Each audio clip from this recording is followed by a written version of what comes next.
llwyth o offerynnau cerdd swnllyd I ddosbarth o dros 20 o blant yn gallu bod yn syniad frawchus os mae chi yw'r un sy'n gorfod cadw trefn arnyn nhw I gyd. Rhag ofyn I bethau fynd yn draed moch, rhowch yr offerynnau yng nghanol ystafell a gofyn i'r plant eistedd mewn cylch o'i cwmpas. Dylid rannu'r offerynnau yn adrannau. Gallwch wneud hyn yn ôl sut maen nhw'n gwneud eu sain. Felly ai'r ran fetel yn groen neu bren yr offeryn sy'n gwneud y sain. Wedyn, rannwch y dosbarth yn grwpiau hefyd. Gallwch ofyn I bob grŵp ddewis offeryn o un o'r grwpiau offerynnau rydych wedi I gosod.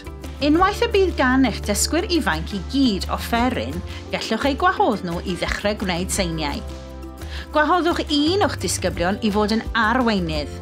Mae hyn yn rhoi canolbwynt i'r dosbarth ac yn helpu I gadw pawb gyda'i gilydd. Pennwch ystumiau clir I ddweud wrth bawb pa mor uchel neu dawel I chwarae eu hofferynnau. Ac yn bwysicaf oll, ystym clir sy'n dweud wrth y grŵp pryd I stopio.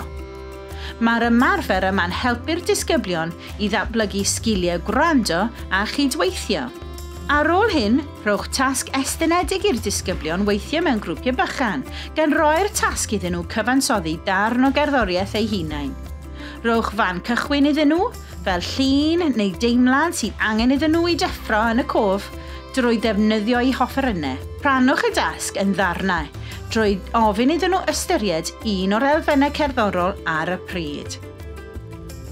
Mae gofyn i'ch dysgwyr ifanc greu cerddoriaeth eu hunain yn weithgaredd gwerth chweil ac ysbrydoledig a gallwch ei ddefnyddio I archwilio syniadau a theimladau.